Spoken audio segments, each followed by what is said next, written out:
If I wanted to go from $0 to $1 million in 12 months, here's what I do. I made my first $1 million at 27 years old, and now just 4 years later, I've made over $111 million. But if I had to do it all again, this is the exact 8-step playbook I'd follow. Starting with step 1 in your first month of your millionaire journey, your job will be to learn a high income skill. Now there's a lot of high income skills you can learn, but I want to lay out my top 5 for you to give you some direction. Number 1 is sales. I don't care what anyone tells you, nothing is more vital or important to a business than sales. If you learn sales, you will never be hungry a day in your life and you will always have opportunity. One of the best ways to learn sales is by signing up to do door-to-door sales. It's 100% commission based, so no company will turn you down even if you're brand new. Back in 2017, I knocked over 27,000 plus doors over a 9-month period in Alabama selling security alarms. I was hot and sweaty. We would be out 12 hours a day, 6 days a week. I even had a gun and a knife pulled on me at one point, and it was one of the most emotionally taxing jobs I've ever done. But by the end of it, I could sell ice to an Eskimo, and it's one of the key reasons I've been able to generate not just $1 million, but over $111 million in my companies over the last 6 years. Number 2 is media buying. You'd be shocked by how many business owners don't know how to run a simple Facebook ad or an Instagram ad. One of the main reasons I love media buying so much is you can charge huge retainers for very little work. Number 3 is technical support. There are a lot of great businesses that are great at sales and marketing, but have no idea how to connect all the tech from the website to emails to CRMs. If you can learn technical skills around platforms that businesses use, like ClickFunnels for websites, Go High Level for CRMs, ActiveCampaign for emails, or Phone Burner for dialing, you will be an invaluable asset to any team. Number 4, operations manager. What you'll find is most companies have a CEO who is either a visionary or an operator. If you can find the CEOs who are visionaries, this will be the perfect place for you to plug in. The operations manager will make sure any of the projects the CEO needs done will be pushed forward and completed on time. This particular skill set will take good management skills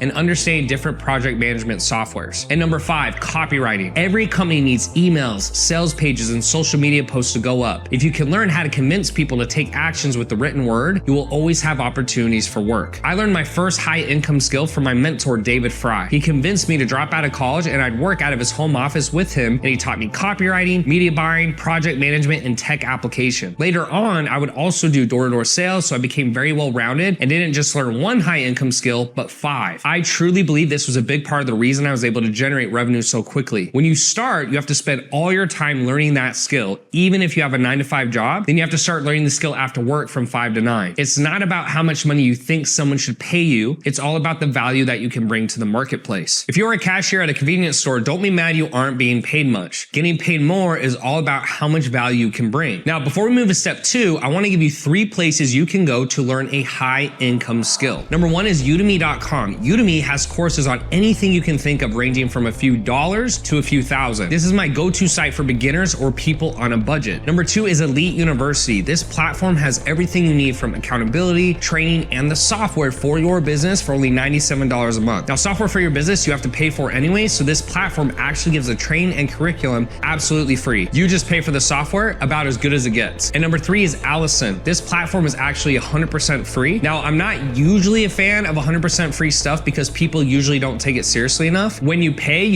attention, but if you're in a tight spot and have zero cash, this is another great go-to. Which brings us to month 2 and step 2, learn, don't earn. Now, I believe you have to use your high income skills as much as possible. Now, because I was able to learn sales as one of my high income skills, I was able to make sales for my fitness program from the get-go and never had to do anything for free. But for the average viewer watching this, you may just not be good enough to do that yet. So you'll want to offer your work for free to anyone who may need it. This could be friends, your family, or anyone you're connected to on social media. It's not about how much you're going to be earning. You just want to focus on learning as much as possible. So here's how I would do it. First, make sure to get them the result as fast as possible. One of the metrics to customer satisfaction is speed to delivery. So the faster you can get the job done, the better. Second, make sure to do the work ahead of time. Nothing annoys me more than someone who messages me and says, "Henner, can I edit videos for you?" You're not going to stand out at all, and you're wasting my time by even asking. I'd have to find the videos, send them to you, give you direction on how to edit them, and now it's not even worth my time. Instead, send over work you've already done for me, and if it's good, there's a very high chance I'll hire you. I promise you, any high-level business owner will not even give you a shot unless you send over the work ahead of time. They have too many people asking for jobs, and you just won't stand out. Third, once the task is completed, since it's free, ask for a testimonial. You can then start using these testimonials as proof your service is good and start making sales. Fourth, then make sure to ask for a referral. The easiest people to close are referrals because the trust factor is much higher coming from a friend versus a stranger. And finally, 8, learn from your work and collect feedback. Again, the main focus here is to learn and get better. If you get paid at the same time, awesome, but the goal has to be to learn as much as possible. Which brings us to month number 3 and step 3, which is to get your first client. Now, the first thing I got paid for was a fitness program from a guy named Gary. Now, Gary saw that I was really in good shape. He was following me on social media and he actually sent me a message asking if I could create a fitness program for him. So we got on a call together and I sold it to him for $2,000 and he said yes. Now, to be honest, I was super nervous and I think I botched most of the call, but that sale gave me all the confidence in the world that this thing was going to work. His initial program was for 4 months and he got really good results. So I was able to get him to commit to another 4 months. Now, make sure once you sign up a customer, you either have more things they can buy as add-ons like supplements or meal prep in this example, or you can upgrade them to something else on the back end. This increases what is called the lifetime value of the customer and is usually the driving force behind most of the biggest companies in the world today. And one of the benefits to starting to get paying clients is the people who pay more attention. If you're doing free work for someone, don't be surprised if they don't respond to you very quickly. But once someone is paying, they pay a whole lot more attention, and this allows you to get a faster feedback loop and then invest the profits back into your business to further acquire more customers. Which brings us to month number 4 and step 4, build your marketing pipeline, which there are 6 keys to lead generation. One of the reasons 80% of businesses die within 2 years is because nobody knows they even existed. You can't be a secret. You have to make sure that people know you exist. Now, the old way of doing this might have been to put up flyers, go door to door, do events, or get published in a local newspaper. Today, everything is online and you can create video sales letters, be on podcasts, run paid advertising, or do joint ventures. You don't even have to leave your home anymore to make money. Getting eyeballs to your offer is the most important, and in the beginning, you may not have very much money to spend, so try to find people who have the audience you want to get in front of them and do collaborations. You can't sell to an empty room, so you have to find ways to get in front of potential clients, or no matter how good your offer or product is, you have no shot of selling it. Make sure the audience you're trying to tap into has the type of person you feel you can create the most value for and who will easily pay. And that is the type of person you want to get in front of. Now, there's really only 6 ways to reach people. The first is content. So think of anything you're posting on social media. The goal is to use education-based marketing with anything we post to show the customer that we are an expert and we do know what we're talking about. Second is paid media. This is one of my favorite ways to build companies. Over a 6-year window, I've actually spent over $30+ million on ads for Facebook, YouTube, Twitter, TikTok, and Instagram. I love paid because it's fast, but you can't afford to make as many mistakes, so be careful if you've never done this before. Third is partners. Now, these are going to be people you partner with to get in front of their audience, and in return, you give them a piece of the pie. Now, while this is a safer way to get eyeballs to the business, it can be time consuming to find these partners, so be careful.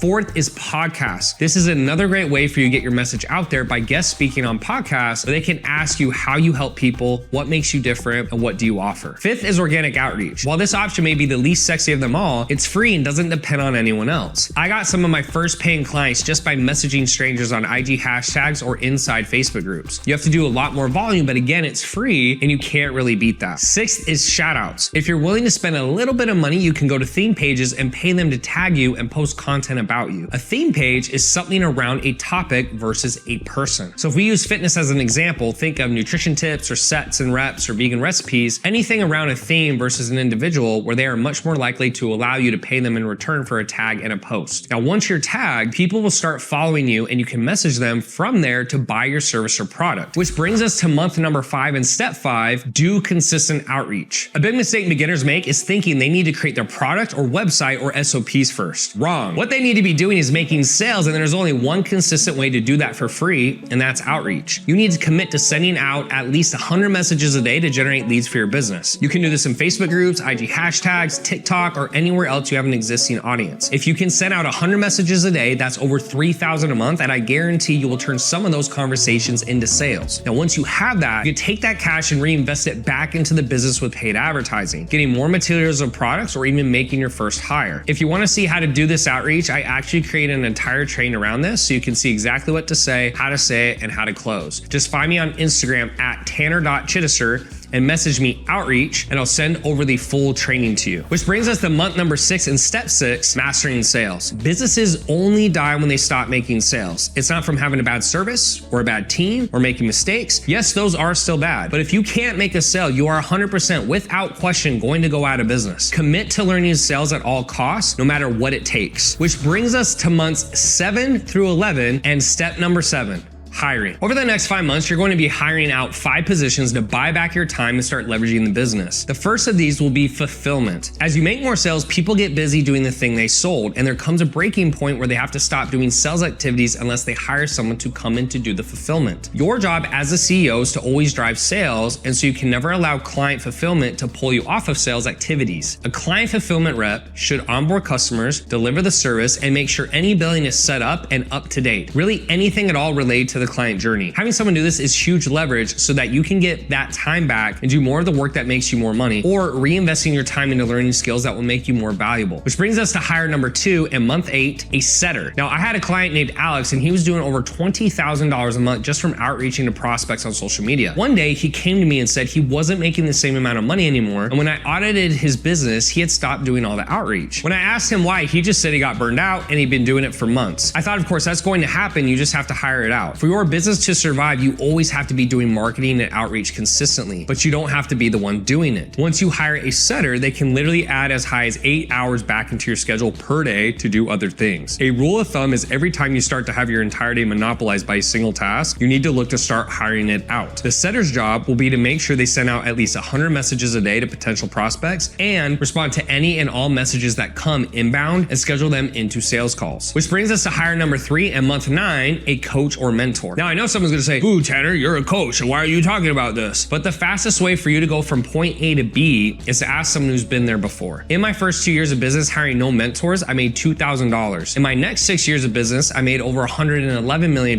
with about $3 million of that going back into mentors. So my thought process on this is find someone doing specifically what you want to be doing and pay them for their expertise. Once you can get inside their community and can learn their frameworks and processes, it's infinitely easier to scale and build your company. And if you're looking for a place to start to find these individuals, just type in your specific problem in on YouTube and your industry, and the videos that pop up will be a great place for you to start looking. Which brings us to hire number 4 and month 10, hiring sales support. Now, the first sales rep I ever hired was my brother Gentry. He was coming from 0 sales experience, but I trusted him because he was family. Now, the way I trained him up was by giving him recorded calls he could listen to, a script for him to follow, and I'd also hop on calls with him so that if he made mistakes or missed a point, I could jump in. It took him about 3 months to get up to speed, but when he got there, I was relieved. At this point, you should have a setter to generate leads, a client fulfillment rep to deliver the service, and now a sales rep to handle all the sales calls. With just 3 people, you are now in a position where you can take time off or go on vacation and your business will still function 100% without you. Which brings us to hire number 5 in month 11, hiring a COO. This is the person that is going to come in and make sure everything is running smoothly from the meetings to the systems and handling projects. What this allows you to do is spend more of your time and energy on the creative aspects of the business, so you're not just bogged down in all the day-to-day. Operations are important, but it takes a very different mindset to be creative, and as a CEO, you can't expect anyone else to do that for you. This took me a long time to do because I was a control freak and super scared to let things go inside my business. I thought that I'd worked so hard to build it that I didn't want to risk anyone else messing it up. But if you don't learn to do this, you will always be the bottleneck in your business, and if you want to get to $1 million as fast as possible, you have to learn to work through people and give up some of the control. Which brings us to month number 12 and step 8, build your personal brand. This is something I regret not doing sooner. I was so heavily invested with paid media when I started because it worked so well that I got extremely lazy with my content and building my brand. Building a brand takes a lot of time, but it's the machine that can create insane amounts of wealth. The reason for that is the bigger your brand gets, the more sales you can make with organic traffic. And the more sales you can make with organic traffic, it's just more profit going back into your pockets. Now, don't start trying to go onto every single platform. If I could go back and tell my younger self what to do, I would tell them to go all in on YouTube. These videos last forever and continue to get views over time, while platforms like Facebook or IG, after about 3 days, don't get any engagement anymore. If you still want to post on these platforms, I just recommend taking your YouTube videos and cutting them up to save time and cost, while focusing on one will give you a bigger bang for your buck. By building your brand, you will build more trust from your audience, which will make it easier for them to buy more of your products and services. That is what I would do if I wanted to go from broke to millionaire. But if you want to learn how to implement my exact playbook I give to my clients,